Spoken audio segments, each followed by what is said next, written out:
Not gonna lie here, Ryan Talbot. It's a little bit misty in this room. I'm emotional, breaking things down. It's the last hours back here at St. John Fisher University.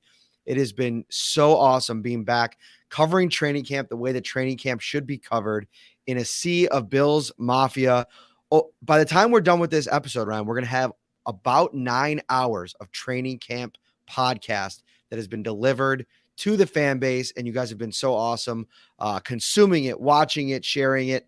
We're so appreciative of that. Of course, this is Shout, a Buffalo football podcast brought to you by Tops Friendly Markets, your neighborhood store with more barbecues, tailgating, or on a road trip to see your favorite team. Wherever the football season finds you, make sure to stop at Tops for the best deals in town. From fresh meat to locally grown produce, Tops has everything you need and so much more for mealtime, snack time, or anytime. Tops at your table since 1962. Ryan Talbot set the table. What are you thinking? Where are we going to go? And yeah, as Phil said, smash that like button. I was going to say, yeah, that's a good place to start, Bills Mafia. You've been great. Every day after the pod's over, I see more and more likes. But if you're here now, smash that like button as we get started on the final training camp podcast here for the Bills. Matt said he's packing up here, so we're going to be shifting our focus pretty soon to the preseason. But let's talk a little bit about camp today, Matt. How about one last skirmish? Tell us a little bit about what happened today there with Ed Oliver, Jordan Phillips, and company. Yeah, I'm just moving over so I can get my little garbage bag out of the video there. we got our cool shout sign that Ellie made. She delivered that at the scrimmage the other day. But yeah, another skirmish, and we were talking to Micah Hyde and Josh Allen spoke a little bit about it as well. Why I think we've seen so many fights is because, this team knows exactly what the expectations are. And when you get into a camp where every guy that steps to the podium is being asked about, Super Bowl expectations and all this other stuff, it's not even about wanting to win every rep. Like, a lot of these guys don't want to lose any reps. So when you see what happened today, Josh Allen said it's just to be expected because, guys are fighting and scratching. The Bills went live today for the first time, I think, all camp fully live. Like the first team went live with Josh Allen and a lot of the guys that I think are not going to play on Saturday, like giving them a little bit of action here in a controlled environment. And whenever you do that, it gets the intensity up. And there was one play near the end of practice where Dawkins and Oliver were pushing back and forth. Jordan Phillips, of course, was in the middle of it. He seemed to get everybody riled up all throughout camp. They're going back and forth. And all of a sudden, Dion Dawkins and Ed Oliver are like grabbing onto each other. And Ed Oliver, I don't know if he wrestled. I got to pull up his scouting report, but it was an elite double leg takedown. He just went down, dropped his hands, got a big scoop of Dawkins, put him down on the ground. I think he had like Spencer Brown was trying to break it up, and maybe that might have given Oliver a little bit of leverage. I don't know. Phillips was in there too. It was just a little fight, and it wasn't anything crazy. No punches were thrown, or maybe there was. It was kind of really hard to say. It was a real melee, but I think the Bills, without a doubt at this point, are ready to, hit somebody else outside of their own teammates. Yeah, I think they're ready for the Colts game, those that will be playing, ready for some of these other preseason games that they have on the horizon. You're right. They know what's at stake this season. They know they're the Super Bowl favorites.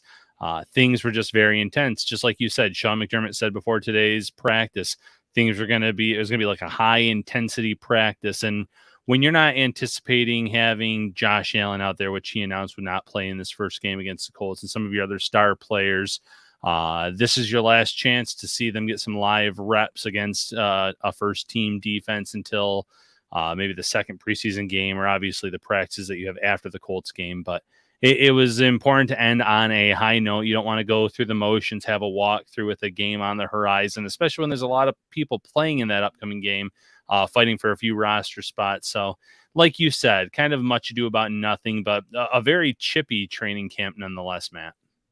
Yeah, and let's go into an update here on where the Bills are health-wise. Tavon Austin and Tyrell Dotson, they missed a couple consecutive days here now.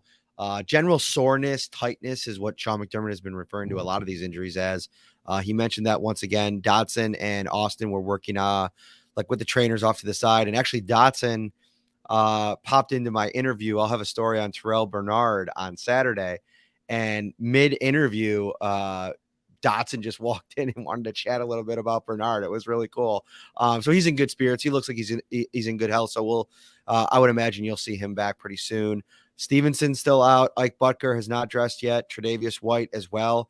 Other than that, Ryan, to have Jordan Poyer, Elianku returned, Tim Harris returned. All the three guys that have been out, they remained in. Isaiah McKenzie, Taron Johnson, and Khalil Shakir. So Bills are super healthy going into this preseason game.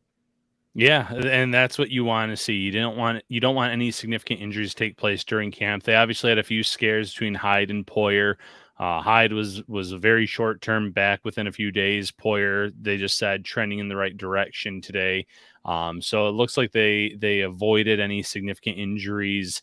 A few years ago, I think gap integrity was one of the buzzwords for the Bills. I think general soreness is the buzzword for the Bills this summer. It seemed like that was just the excuse for anyone that was on the bike off to the side working. And listen, the team had every right to say that if they don't want to get into specifics. But if general soreness is what the Bills had to deal with this summer, I think they would take that 10 out of 10 times. Let's go to a couple other standouts. So just so you guys know how we're going to kind of do this last show here of training camp, we're going to get into a couple quick hitting observations from today's practice. Then we're going to move kind of into a preview, wrap of camp, and then preview of Saturday's game and what we're looking for, what players I think fans are going to want to watch the most in this game against the Colts. But I want to go to Devin Singletary because he had what I think was probably, at least in the running, for the highlight of the day offensively. It was a really nice run, kind of broke it out to the right side. He ran between a nice block between Ryan Bates and David Quessenberry. We saw Quessenberry in. We saw Spencer Brown a little bit in as well, kind of mixing in at right tackle. And then, boom, it was like second level, third level. Devin Singletary looks like the motor is running, man. He looks like he's ready to go. That's the kind of guy that we saw late last season. And I think the guy that I'm not expecting to play a ton in training or in preseason here. I think he's been solid when they've asked him to do work in training camp to get himself ready to go. You saw him flash kind of that second, third level speed to the point where at the end of the play, I think it was DeMar Hamlin or Jaquan Johnson was trying to run him down out near the sidelines. It was a really good run by Devin Singletary, the best run I've seen from a running back all week. And so, yeah, I got a couple questions about Singletary, but he seems poised to just pick up where he left off last season. And he left off on such a strong note. I'm really excited to see Singletary, Moss, Cook, everyone this preseason, obviously those that make the roster, because I feel like the last few years, a big portion of the run game woes has been the blocking in front of them, the run blocking, the gaps, the lanes. And I've seen enough at camp from the time I was there, from your observations, that it seems like they're opening things up a little bit more for the running backs this summer. We've seen Singletary rip off some big runs. We saw him do it at the return of the blue and red. We've seen Cook rip off some big runs. We've seen Moss. We've even seen Taiwan Jones rip off some big runs this summer. So the Aaron Cromer effect, so to speak, has kind of been in play here. I really do think that this offensive line is poised to take another step this year, as long as health is on their side. They were very banged up this summer. A lot of general soreness on the offensive line. Obviously, with Roger Saffold and the rib injury, that took most of his summer or most of his training camp away from the field. We saw Spencer Brown come back very slowly. Obviously, the training staff wanted to bring him along at a certain pace with the back procedure. But if those guys can all stay healthy on this line, I really think it's going to benefit Singletary and company. Shout out to Pops Mafia in the YouTube comments, Harold. I think I saw him out at camp, if not every day, almost every day. Great determination. There were a bunch of different fans that I saw so consistently throughout the last couple of weeks. And that's one of the biggest takeaways that I have from training camp, is that how much fun everybody was able to have getting back around the team and, seeing, all the guys signing. And today you saw I put out a tweet of Diggs, Poyer, Hyde, and Dion Dawkins just spending like 15, 20, upwards of 45 minutes. It seemed like Dion Dawkins signed from the time practice ended until Micah Hyde was almost done with his signing and then doing his press conference. So just imagine how long they were out there, some of them. Just really cool to see. And that, to me, is what I'm going to remember most about this training camp, more so than anything on the field, is just the kind of the rekindling of the love affair between Bills Mafia and the team, finally able to really sink their teeth in, watch them practice, be up close and personal every day. It's been fun to watch. Yeah, the last few summers have not been the same, obviously, since COVID came along. It shut things down. It made things a lot different. So when I was up there at Camp 2, it was great to see post-practice a lot of the guys signing down by the track, going through the tunnel, having all the fans out there waiting, signing for them. Every superstar on this team, from Josh Allen, Von Miller, Stephon Diggs, and then all the way down to the guys at the bottom of the roster, everyone I thought was more than gracious with their time, signing for kids, signing for adults, giving as many autographs as they possibly could on a daily basis. So like you said, it was great to see that bond between the fan base and these players. The players know how important the Bills Mafia is to their success, what they can do in a game in terms of taking things over, the noise level, causing false starts, offsides, penalties, you name it. Even Von Miller today on the Pat McAfee show talking about the love that the Bills Mafia has for the players. The players feel the same way about the fans in this community, and that really says a lot.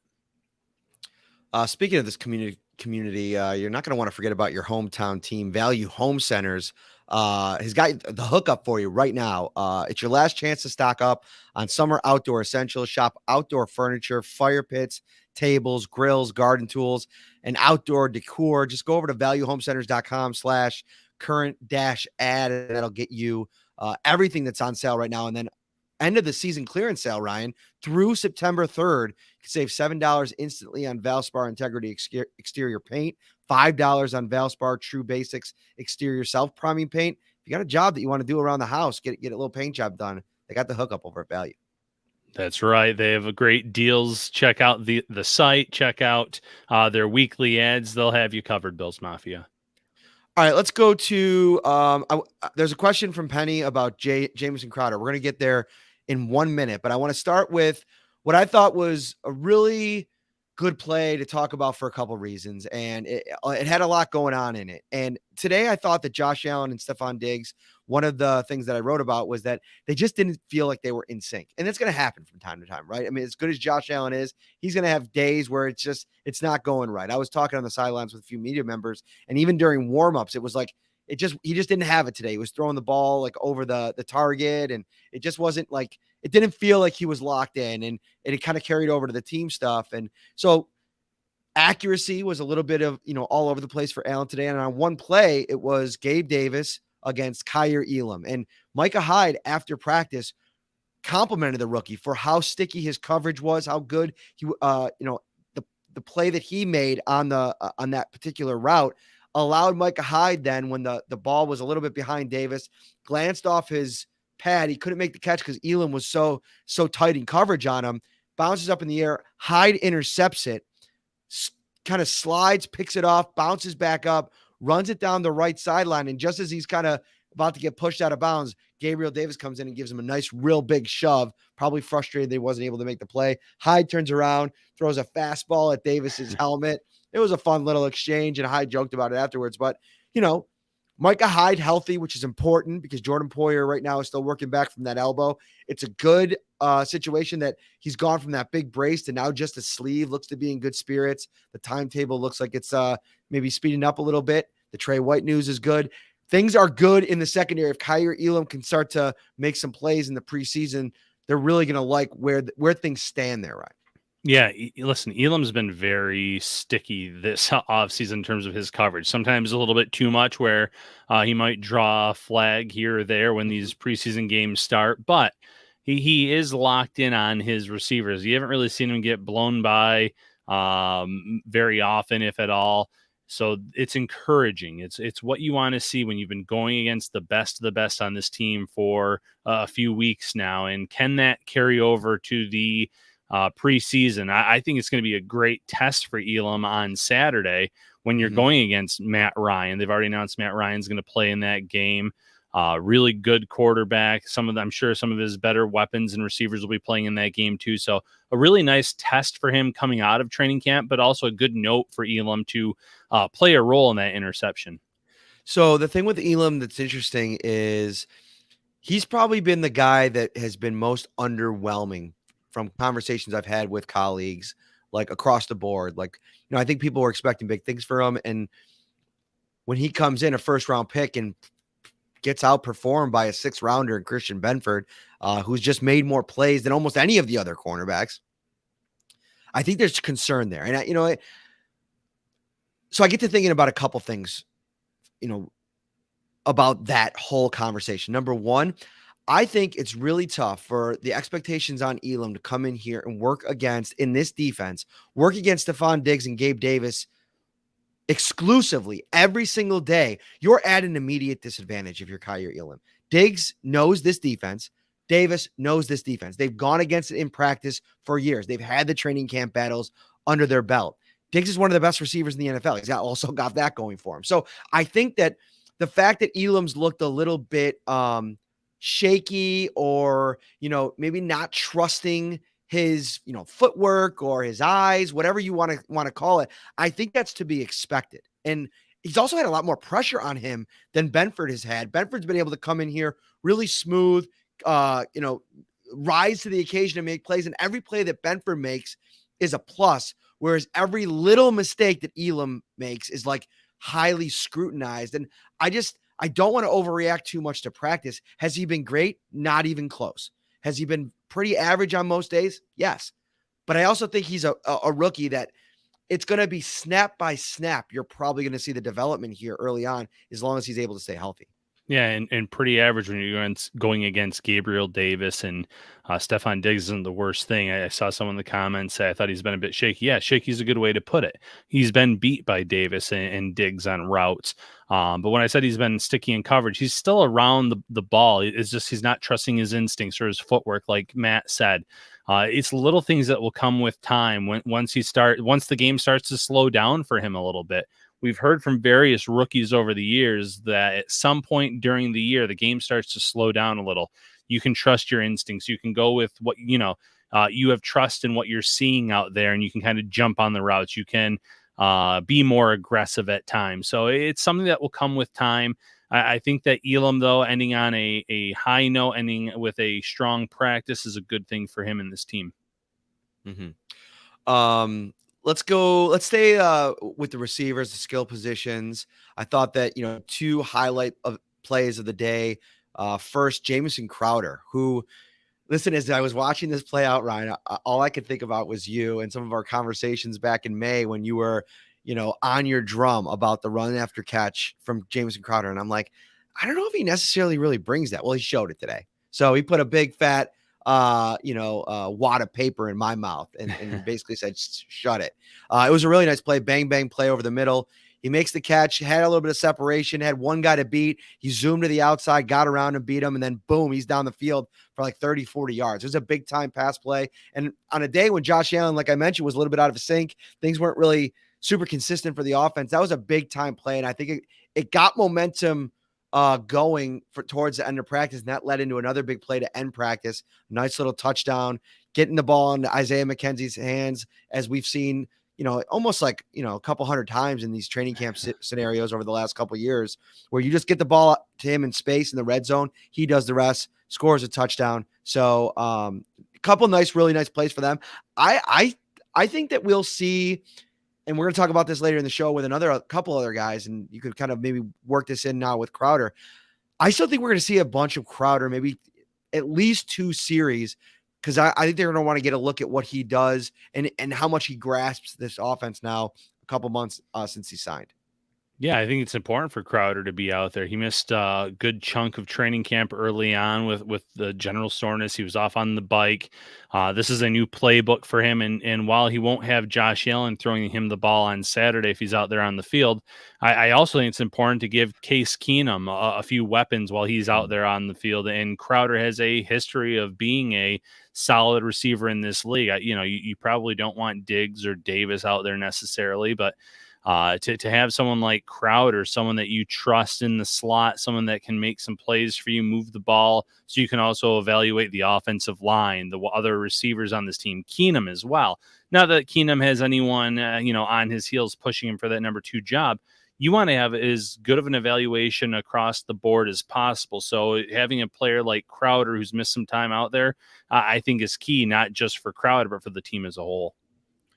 A couple of tone setters on defense today. I thought Tremaine Edmonds had a tackle for a loss. Greg Rousseau had a tackle for a loss. When they went live and were going to the run game, some struggles for Zach Moss in that portion, or in that, when they were running the ball with him, those short yardage situations, Edmonds was flying off the ball. And then what was the other one? Oh, Greg Rousseau. It's just like, we've seen this flick before, right? I mean, the guy is a run defender. He's so. Have we talked about the nickname like Gumby for him? I don't think. You remember Gumby? I don't think we have. Yeah. But he reminds me of Gumby in the way that he kind of just slithers off of offensive linemen. It's like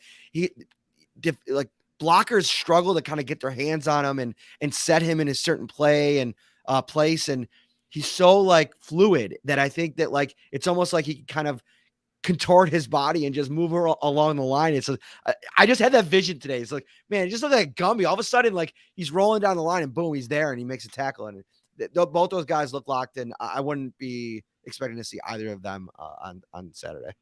So if he's Gumby, who would be Pokey? That red horse there. I believe the horse's name was Pokey in that. Did you ever watch that show at all? I mean, I know you knew the show. Oh, see. What did Pokey do? Like, give me a little background. No, he was just the sidekick. He was just this red clay horse that was always. All right, so then we'll give that to Boogie Basham, who made a big play today. Came off the left side, kind of threw us back to training camp last year. Batted down a pass from Josh Allen, almost intercepted it, but Allen got his hand in and like had to slap it down. So I'll give that award to Boogie Basham for today. I love it. Let's see. Anything else you want to cover in practice before we shift gears a little bit, Matt? Oh, good question. There was one more thing I wanted to say, I think. Oh yeah, we'll get to that in a second. So let's move on to, as I put my knee up on the chair there, like I'm just chilling. Let's move on to stock up and stock down. One from each in both categories. You give a stock up, I'll give a stock up, and then we'll go stock down. For you, who is the biggest stock up from the beginning of camp to right now? I mean, I think the obvious answer is Isaiah McKenzie. So he came in. He wasn't the surefire number 3 receiver. I think he is the surefire number 3 receiver after camp, based on how he played, how he's looked, based on the trust that Josh Allen has in him. There's some other players that are fighting for roster spots that I think you could make a case for in terms of having a really good camp, giving themselves a real roster shot on this team. But in terms of the overall roster, I'm going Isaiah McKenzie. I like it. And I definitely have somebody that I think is major stock up. But before I get there, I got to get right here and tell you that the sizzle of the grill, popping open a refreshing drink, crowds cheering for their favorite team. These are the beautiful sounds of football season. We're almost there. Saturday it begins, and Tops is right there with you. From fresh meat to locally grown produce, Tops has everything you need and so much more. For me, Ryan, I'm going to go with Christian Benford. And this is a guy, a 6th-round draft pick that I thought at times looked overmatched in the spring. I think we talked about it on a couple shows where I was like, man, he got lined up against like an Isaiah Hodgins or, a Jake Kumaro, and it didn't go well for him. It's a completely different story now. We're seeing a guy that's playing with the utmost confidence and making plays against all of the Bills receivers. I mean, I can't think. I'm thinking right now. I think I've written about a play against Davis, a play against Diggs, a play against Hodgins, a play against McKenzie. He's been up to the challenge for anybody. And, Charles mentions that Benford thought he had no path to the 53. I think that Benford is forcing the Bills' hands. I think he's going to play. If he plays well enough in the preseason, they might have to keep him on the 53 and get a little bit creative with what they do with the rest of the roster. Yeah, and we talked about the bottom end of that defensive back room in general because there's some guys that have position versatility, flexibility. But early on, we both were thinking maybe Cam Lewis would claim one of those final spots. Now I think that's kind of switched gears a little bit. Not saying that Lewis specifically is on the outside looking in, but he was someone that we were talking about being in. Nick McLeod has the versatility, but we haven't heard that name in a while. So there's a lot of guys that maybe it's been more status quo for them where you've had Benford rise to the ranks. I think that's a great pick. And there's honorable mentions across the board. I think Tommy Sweeney is another player, Matt, that had a really strong camp. I think Isaiah Hodgins is a player that deserves some play for someone that had a really good camp. Stock up in terms of, I went from thinking practice squad for sure to maybe there's a chance for him now to claim that final roster spot. So both sides of the ball, some players really stepped up this summer, and that's exactly what you want to see on such a competitive and arguably best roster in the NFL. Okay. I'll let's go next to stock down. And this one it's kind of tough. Like, I don't think that there's anybody that's just been brutally bad throughout training camp, especially in a scenario where it puts them at a real, looking up at a roster spot the rest of the way. Where do you kind of start here with looking at maybe somebody that, maybe went into camp in an advantageous spot that it's really deteriorated a little bit for them? Yeah, you just kind of said it. I'm not sure there is anyone that I can sit here and say, okay, I thought they were someone that was going to make this 53-man roster for sure, and they've disappointed by any means. I'm trying to think if It there's, could have been Jamison Crowder early in training camp, but he but bounced yeah, back. ended He on a made high himself note. available, and he's had a couple days of really good play, and he played well when McKenzie was out for a few days there as well. Maybe I'll just go with Jake Kumro for the fact that he was out for a Mhm. while with the general soreness. That it opened the door for Isaiah Hodgins, that he hasn't necessarily flashed much in these practices. And right now, that I think a lot of people are just leaning on the fact that he's so good on special teams that he has a path to this roster, which may end up being true. I'm not in that room when Brandon Beane, Sean McDermott, and this coaching staff is making that decision. But he's left the door open for Isaiah Hodgins or someone else to kind of claim that roster spot where I thought for sure if he would be out there on the field more, he would make enough plays to kind of show that he deserved to be on this roster. We have the best fans in all of podcasting because they're just dialing up the options that all of us could kind of pick from. And I'll mention a couple of them. Steven says OJ Howard. That's going to be the guy that I'm Yeah. going to go with. Nick brings up Spencer Brown. The reason I shy away from Brown is because he is working his way back in, and I think they're going to give him every opportunity to play. Now, I do like Nick's point on Brown from the sense that you went into training camp thinking, all right, we're going to get to see Spencer Brown, and you almost didn't for weeks. And when you did, it's been on kind of a limited basis. So if you want to talk about stock down, I definitely think Brown's has dipped. And we saw Questenberry play quite a bit more today than I think as a Bills fan, you want to see him at this point. Shaq Lawson, my expectations weren't super high for him going in. It was kind of like it was an afterthought. I was more interested in watching some of those younger guys, but again, a good one where it's almost like the lack of attention that he's received is kind of demerits on a former first round pick. But I'm going to go with OJ Howard. I think that his training camp has been so lackluster. And with the way that Tommy Doyle has shined, especially here over the last week or so, it's really knocked Howard down a few pegs. And I don't think we're going to get to any type of situation over the next 3 weeks where OJ Howard doesn't make this roster. I don't see that happening. But his role in this offense, how much he plays, how much they are willing to count on him can be determined by how much he picks things up over the next couple of weeks. So if it comes to, on the heels of a disappointing training camp, he's got a lot of work to do over the next couple of weeks. Yeah, Sweeney really stepped up in terms of the training camp practices. I would like to see that carry over to the preseason for him. Live game action against opponents. I still don't think he's a threat to Howard's spot as the number 2 tight end on this team, but you need to see more from OJ Howard. Like you said, I think lackluster is the perfect word to describe his camp. There wasn't ever a day where you said, oh, okay, this is the guy. This is the reason why the Bills paid this player to come in and be that number 2. You saw the athleticism has taken a hit with the injuries in his career. There's still ways to use him as a chess piece to create mismatches, but I think it'll be a little bit more challenging for Ken Dorsey and company than maybe what Howard was at one point in his career when he was first coming out. He had a lot more athleticism. There were more ways that you could have probably used him and utilized him on this roster at that point in time. So a couple things here. First and foremost, hit that like button. We're up, hovering around 200 on YouTube. Like that thing, get it up to 100, get as many people in here. The comment section is going off. Great side conversations, additions to the show. We appreciate all of you. And then find the Shout podcast over on Apple, Spotify, Stitcher, Google, wherever you get your audio only podcasts. We're running a series. I just dropped the latest episode last night.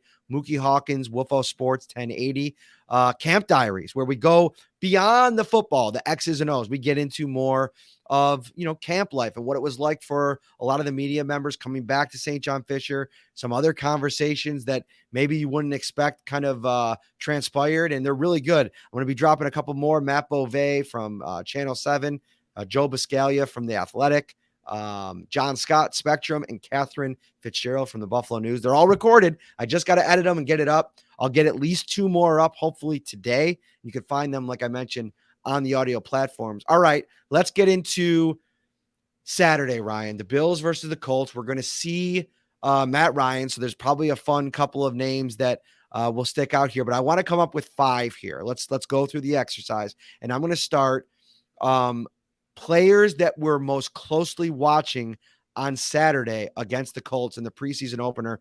For me, I'm going to start with Cody Ford. Here's what's going on with Ford. He's had a couple days where he's mixed in on the first team, but again today, Roger Saffold was rotating in at left guard, and in today, as opposed to yesterday when it was Ford, today was Bobby Hart who was getting those reps. Bobby Hart is in direct competition with Cody Ford.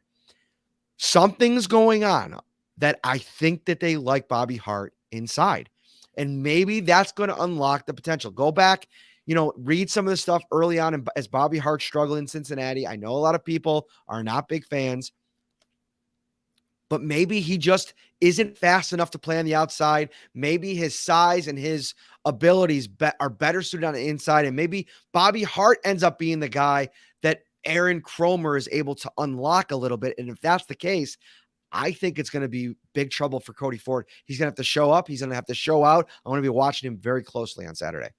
Yeah, I love that one. I'm going to go Khalil Shakir. Now, 100% roster lock, but why am I watching the rookie? I think he's going to get some return opportunities against the Colts. And I know he wasn't on the first team for returns. I know it was Tavon Austin, but Austin's in this tricky spot where dealing with general soreness, older player, there's only so many receivers you're going to carry on this team. Can Shakir prove to be a viable return option? If so, I think that affects Tavon Austin, obviously in a negative way, where it could end up knocking him off this roster, Matt, despite being that first team return man on the initial unofficial depth chart. That's a great one. And I totally agree with you 100%. That'll put a lot of pressure on Austin and give the Bills the flexibility to say, all right, maybe we don't need to go that route. I'm going to go with, for my next one, and we'll go 3 each. So we'll do 6. Okay. Matt Araiza. Love it. Here's a little bit, and shout out to Steven. Dude, our guys and gals in the chat, they're on it, man. Always 365. Araiza, to me, has the opportunity on Saturday to end Matt Hawk's tenure with the Buffalo Bills. I think if he goes out there and he holds well, he kicks well, the Bills can make the decision to cut Matt Hawk at the first cut down to 85, because at that point, it's going to be similar to what happened with the Bills with Steven Hauschka and Tyler Bass a couple of years ago. Give the young player all of the reps and snaps moving forward if you believe in him enough, and then give the veteran Hawk a chance to kind of maybe get on with another team at some point. I think there's going to be a lot of pressure on Matt Araiza on Saturday, but if he delivers, that could be the end for Matt Hawk. I love it. That was actually going to be my next pick. So I'm going to go Isaiah Hodgins. I just sat here. I said, I think there's a path for him to make this 53-man roster. I also think there's a chance for this to be a little bit of a showcase for him. Earlier in the week, Case Keenum talked about the tingle he got when he was throwing the ball to Isaiah Hodgins, and he felt that he was going to be able to, work on that relationship a little bit during this preseason. Hodgins, I think, is good enough to be on an NFL roster. And I look across the league, I look at a team like the Bears. N'Keal Harry is out for about 8 weeks. That wide receiver room is barren.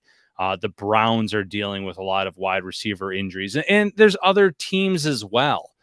Could Hodgins perform well enough that a team would reach out to Brandon Beane and say, hey, you kind of have a surplus at wide receiver. We'll give you a day 3 pick, kind of recoup that pick that you used for him a few years ago. And we'll take Hodgins. We see that track of development, a la Daryl Johnson in terms of the defensive end last year, where the Bills had a surplus there. They couldn't keep them all, so they were able to find a trade partner. I think Hodgins could be in that boat. He's young enough where there's enough personnel in these front offices that maybe had a favorable view of Hodgins as a developmental wide receiver, and maybe someone that would want to add him to their team. So for the point of the art of this conversation, I'm going to pick one player. I'm going to say Dane Jackson, but it's really about that trio of cornerbacks, because what I think we're going to see happen over the next couple of weeks, if Trey White is really ramping up to being able to get back and ready, and Sean McDermott was asked about it today, and, he said, he hasn't played football in a long time, but he's a veteran. He's a guy that's done it a long time. I think once he gets close, they're going to kind of unleash him a little bit and see what he can do. If he's able to play, maybe not week 1, but very early on, then it becomes, is Kaiir Elam ready to be CB2? And at this point, I don't know if I'm confident enough to say it. I think Dane Jackson has to go out there over the course of the preseason games and put an exclamation point on him being good enough, reliable enough. And I know he's got, a lot of success early on in his first 2 years, but continue to kind of double that. I think Elam's going to get every chance to play. And I think in the end, it's probably going to be him. But if Jackson goes out and has an absolute home run of a preseason, then that all of a sudden creates some controversy. And along with that, Benford, if he continues to play really well, it's going to put a lot of pressure on Elam. I do think that we have the potential to land at some type of rotation, and where they kind of maybe just, I don't know if they're going to run all 3 of them out there, but take their best 2 opposite White when he's ready. And that might not be until week 3 or week 4, whenever that is. And then say, all right, we're not going to put all the pressure on Elam, but we want him out there a little bit. But we also want to see Dane Jackson. Yeah, I love that. I'm kind of going through a few players here. I'm gonna go Balin Spector. I think Balin Spector is a player that is going to see a ton of action this preseason, starting on Saturday against the Colts. With Andre Smith's suspension looming, Matt, there's a path for him to get onto this roster, but he has to play like his draft evaluation says. He has to play like his hair is on fire. On defense, on special teams, he needs to stand out starting on Saturday. If he can do it, the rookie out of Clemson, based on the flashes that he's had at training camp, I think there is a way for him to make this initial 53-man roster.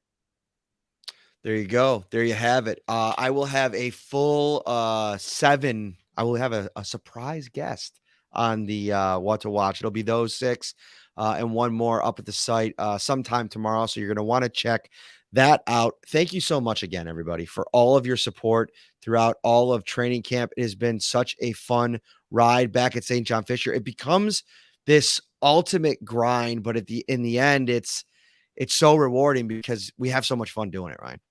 Yeah, I had a blast. I had a great time getting out there to Rochester, coming to Highmark for the return of the blue and red. So looking forward to next summer already to hit up some more training camp practices, but don't want to get too far ahead of ourselves because we have what could be a very special 2022 season on our hands here, Matt. Speaking of special, from your child's first birthday party to your holiday feast, Sunday football to backyard barbecues, and every meal in between, Tops is proud to have been at your table for the last 60 years and looks forward to 60 more. Tops at your table since 1962. He is Ryan Talbot. I am Matt Parrino, signing off from St. John Fisher University. See you very soon on Saturday.